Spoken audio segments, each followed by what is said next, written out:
Good evening, I'm Brett Baer. A president of the United States desperately trying to avoid the irrelevance of lame duck status will tonight take another shot at outlining his second-term agenda and what he's willing to do to accomplish it. His critics, and there are more of them now than ever, are already charging that some of those tactics are unconstitutional.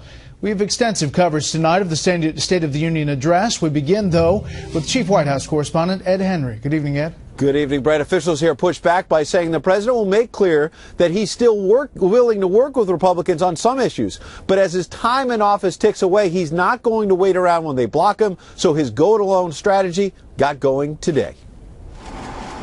Even before he was done with the finishing touches on tonight's speech, President Obama already started his end run around Congress. Pushing an executive order raising the minimum wage for federal contract workers to $10.10 an hour, a move pushed aggressively by organized labor.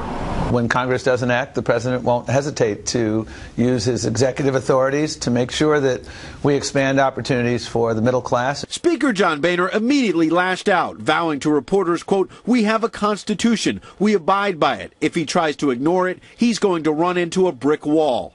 Boehner added that since this executive order only affects future federal contracts, he thinks it was signed for show. How many people, Mr. President, will this executive action actually help? I suspect the answer is somewhere close to zero. White House aides say the move will help many food service workers, janitors, and construction workers, though when pressed on numbers, officials hedged.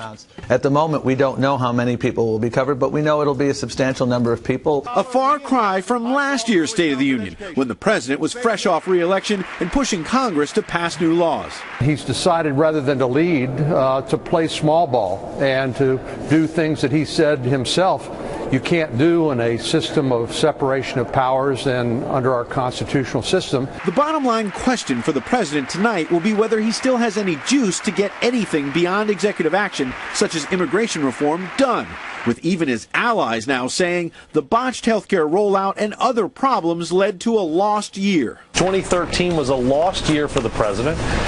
He was buffeted by crisis after crisis, and I think the test of this speech will be, do the American people that do watch, do they feel like this president